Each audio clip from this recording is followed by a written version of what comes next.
Welcome dear learners. We are continuing Unit 2 Chemical Bonding and Molecular Structure. In the present module, we are discussing Molecular Orbital Theory MOT.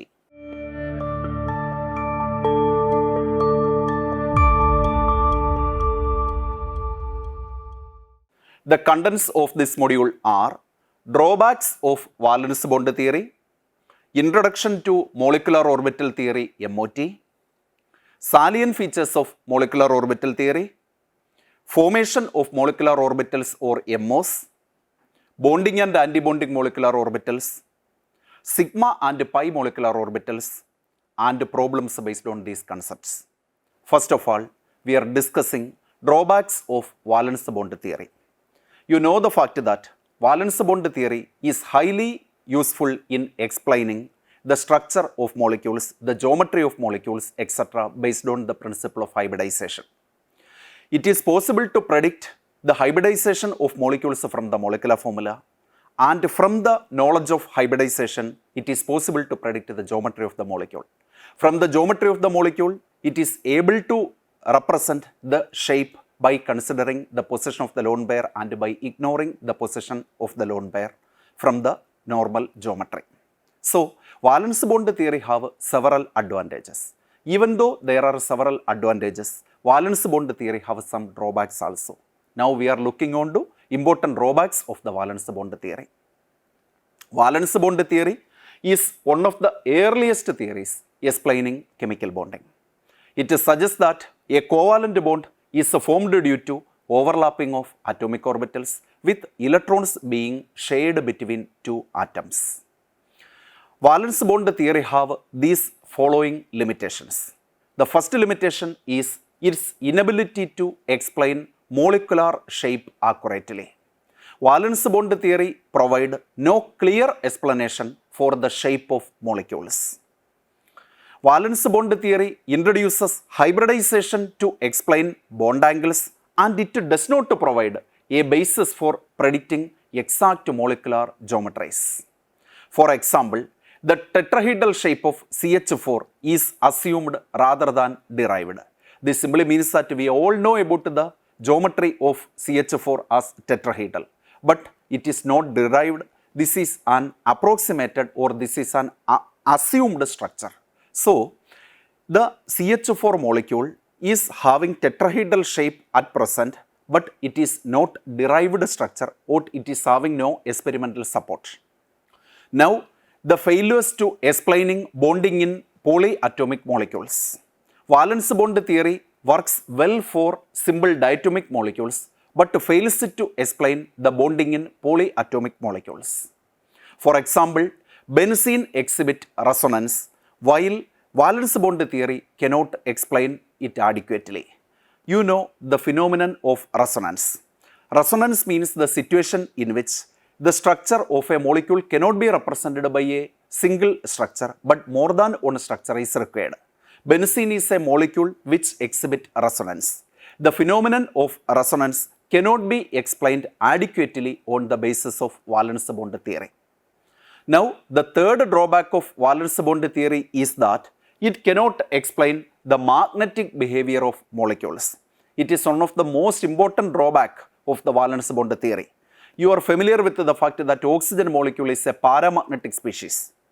Oxygen is attracted by a magnetic field.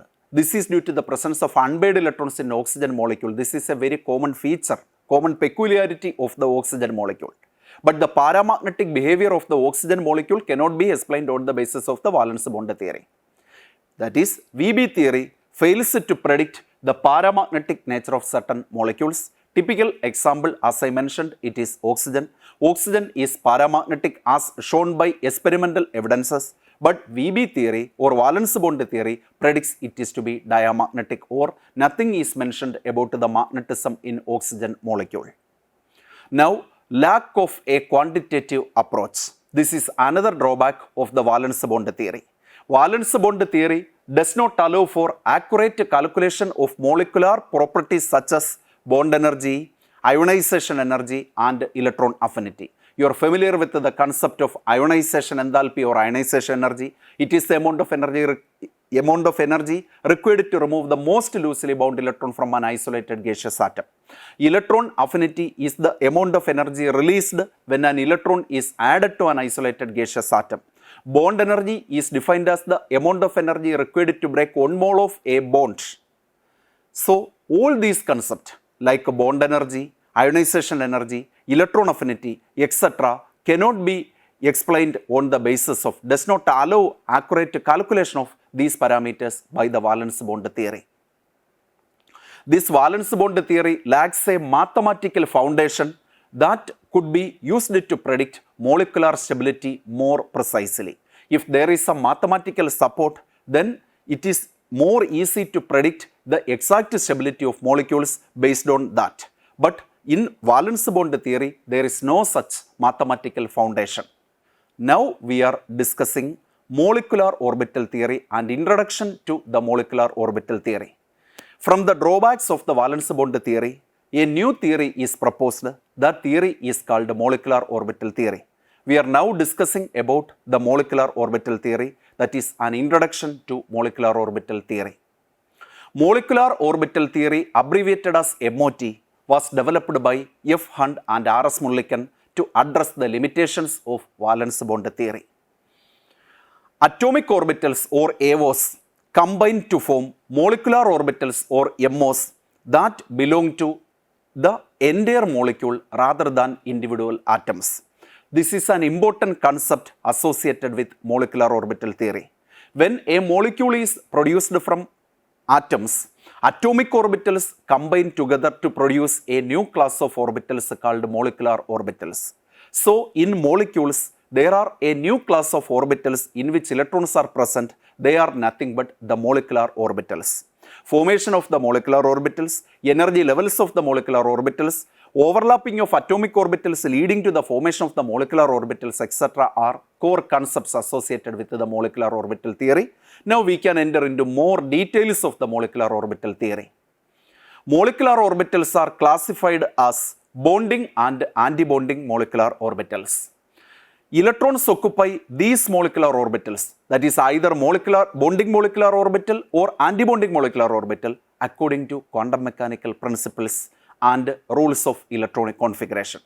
Molecular orbital theory can explain various molecular properties such as magnetic behavior and bond order.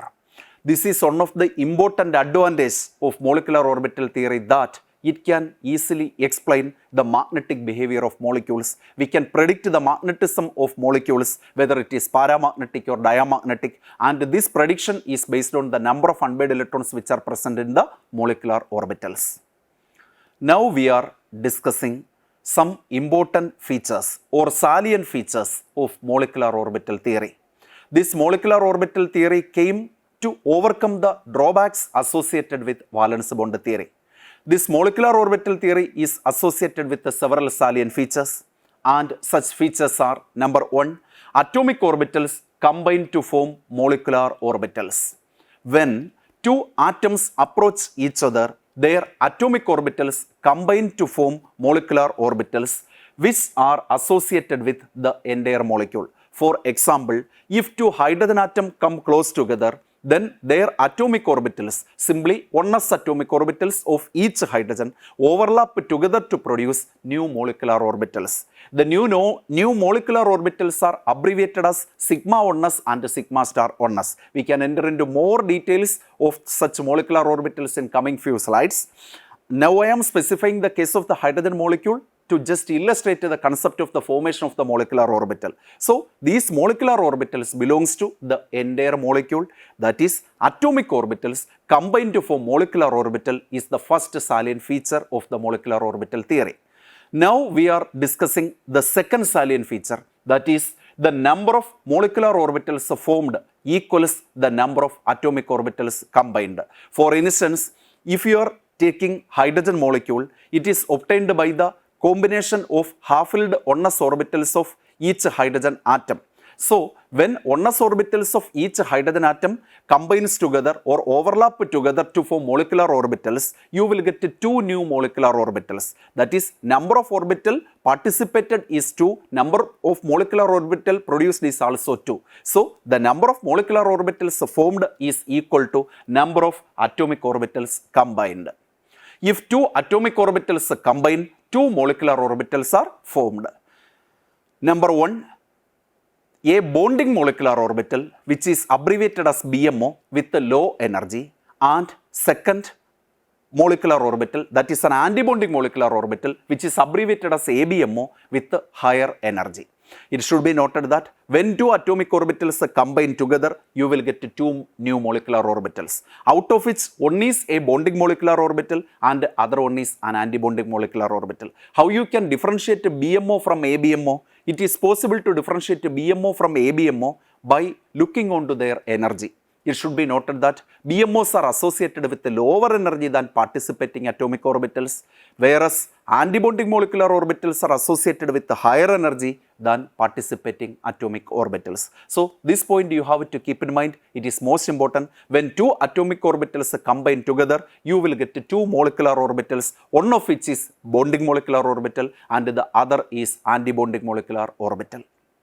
Now the third salient feature of molecular orbital theory: bonding and antibonding molecular orbitals. Bonding molecular orbitals results from in-phase combination which leads to bond formation, whereas antibonding molecular orbitals result from out-of-phase combination and leads to bond weakening. So this feature, the third feature of molecular orbital theory, describe the peculiarities of bonding and antibonding molecular orbital. I just mentioned when we discussed the second salient feature that when 2 atomic orbitals combine together, you will get 2 new molecular orbitals, out of which one is BMO and other one is ABMO.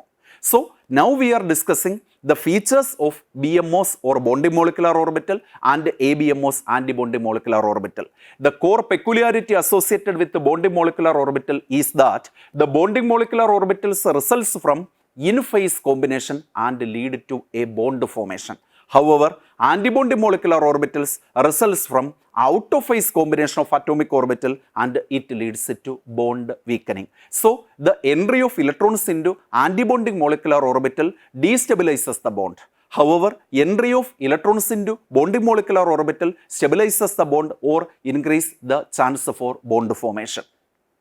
Now the fourth salient feature of molecular orbital theory: molecular orbitals follow the same rules as atomic orbitals, such as Aufbau principle, Pauli's exclusion principle, Hund's rule, etc. You know about these principles. Aufbau principle, Pauli's exclusion principle and Hund's rule are associated with electronic arrangement in orbitals.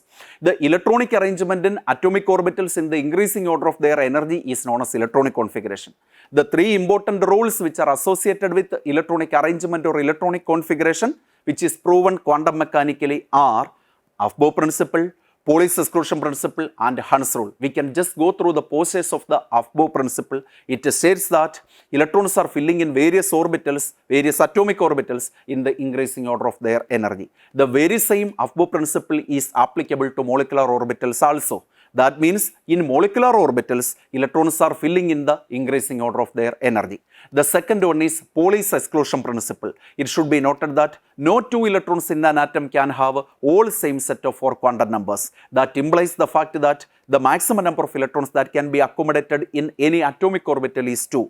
And this Pauli's exclusion principle is applicable to molecular orbitals also. That is, the maximum number of electrons that can be accommodated in any molecular orbital is also 2, and these 2 electrons must have opposite spin. Opposite spin means if one electron is in the clockwise direction, the next electron must be in the anti-clockwise direction. Therefore, the maximum number of electrons that can be accommodated in any molecular orbital is also 2, and these 2 electrons must have opposite spin. That is the direct application of the second rule, that is nothing but Pauli's exclusion principle.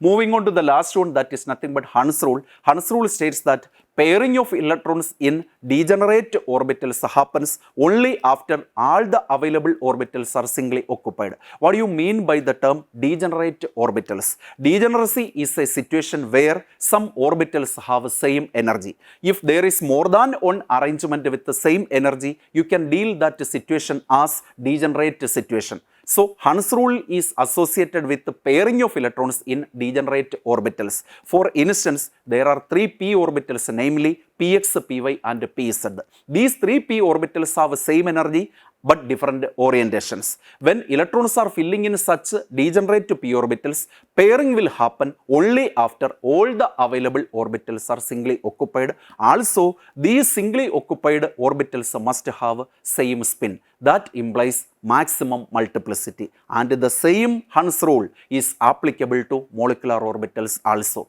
So, molecular orbitals follow the same rules as atomic orbitals, such as Aufbau principle, Pauli's exclusion principle and Hund's rule. This is another salient feature of the molecular orbital theory.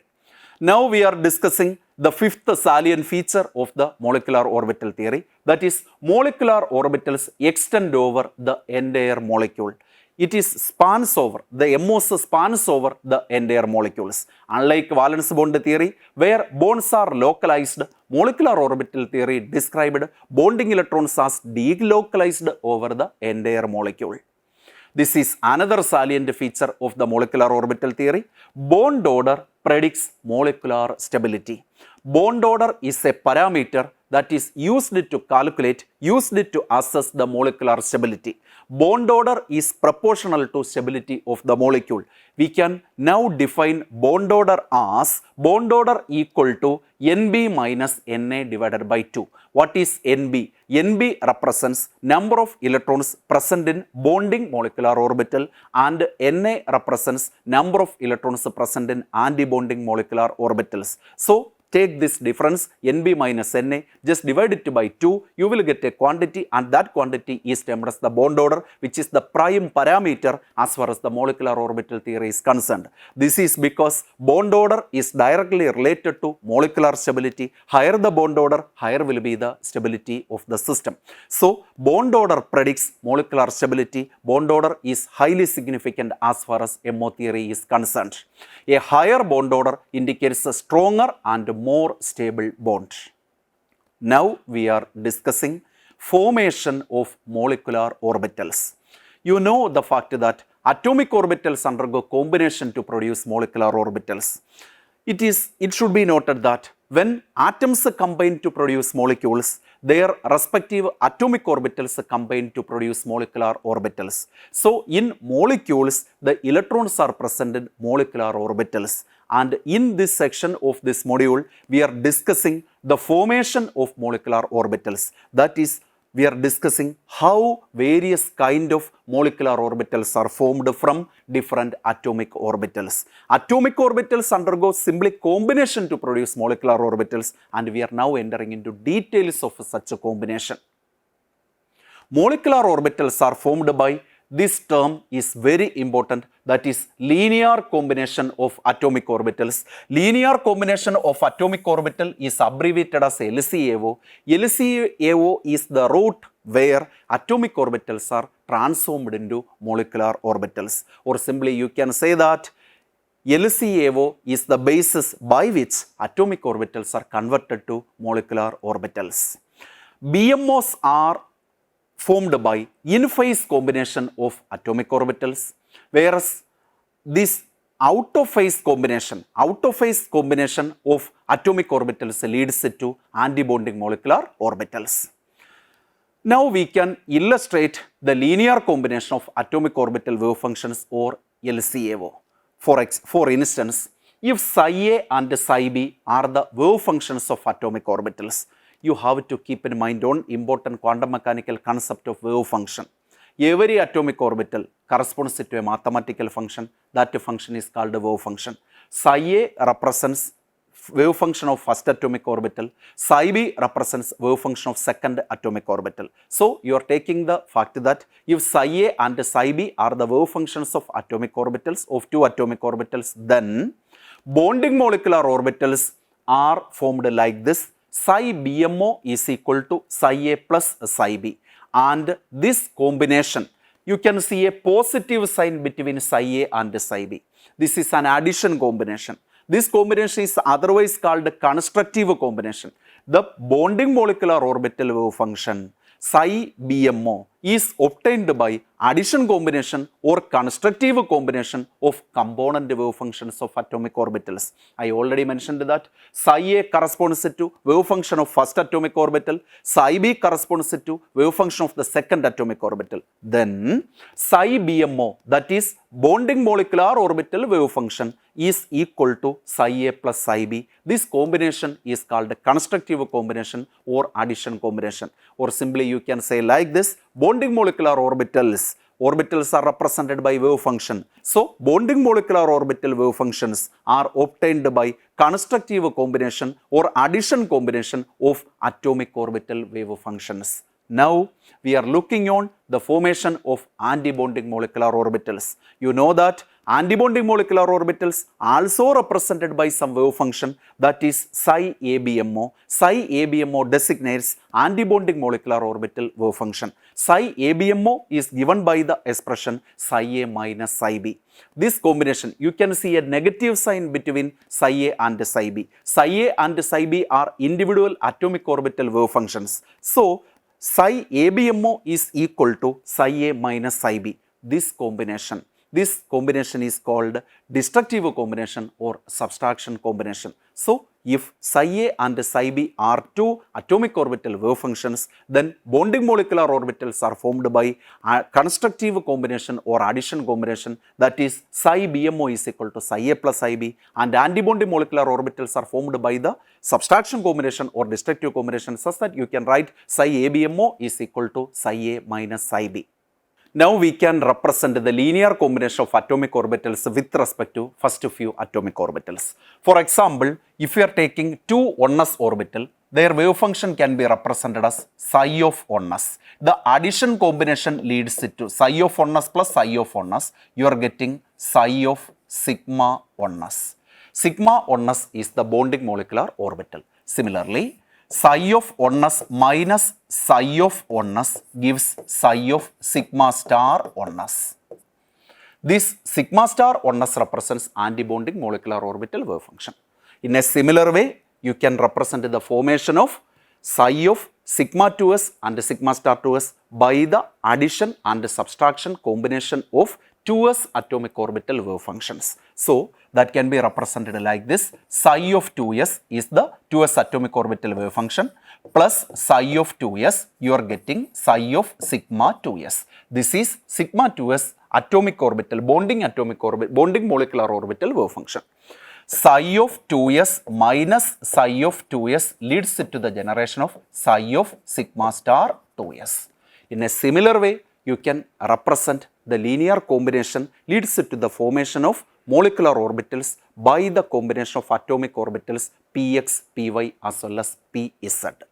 For convenience, we are taking pz orbital and representing it as a linear combination.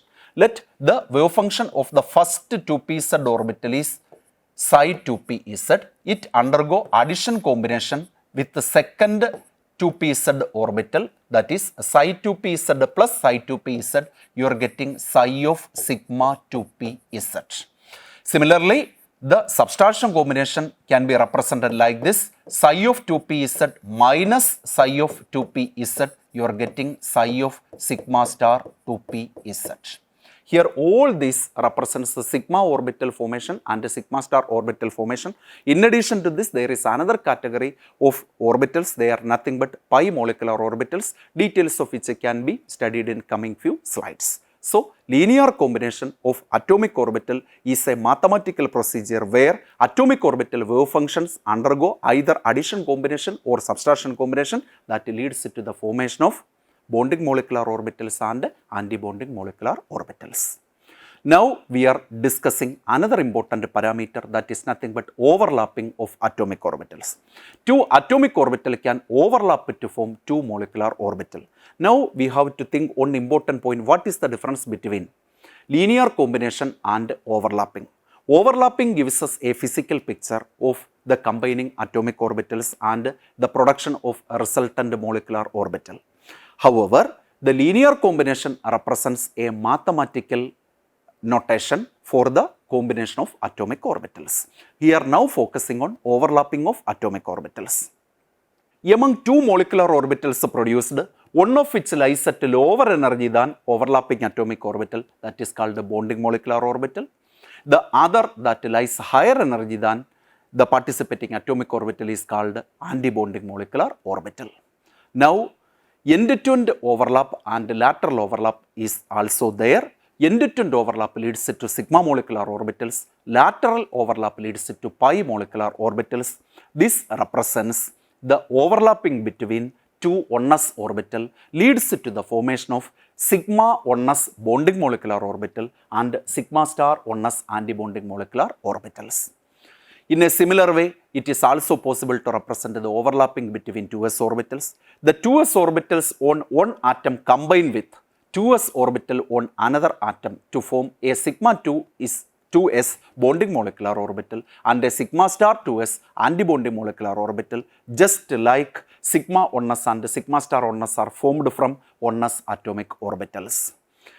The end-to-end overlapping between 2pz orbitals of adjacent atoms leads to the formation of sigma 2pz bonding molecular orbital and sigma star 2pz antibonding molecular orbital.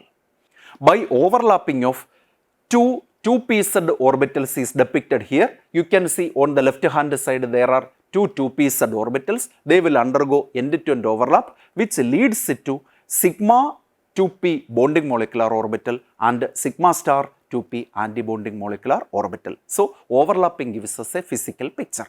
Now, the lateral overlap or sidewise overlap between 2px orbitals of adjacent atoms leads to the formation of pi 2px BMO and pi star 2px ABMO.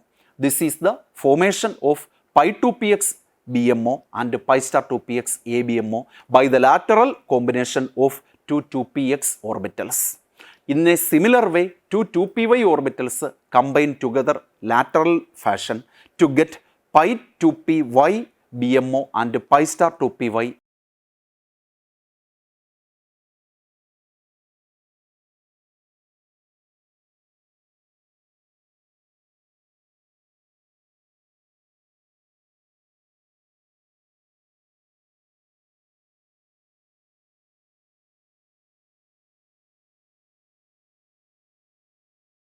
Discussing more about bonding and antibonding molecular orbitals.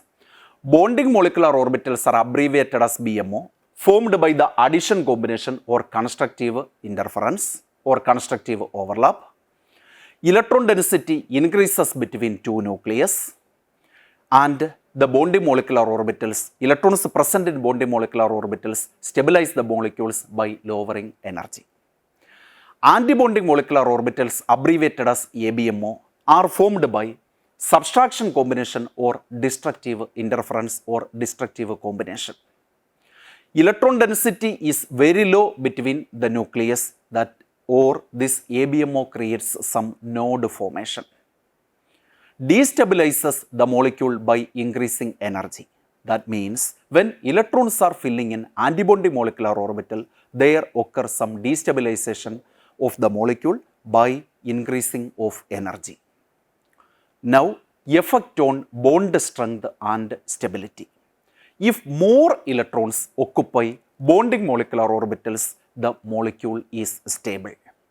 If more electrons occupy ABMOs or antibonding molecular orbitals, the molecule is unstable or may not exist.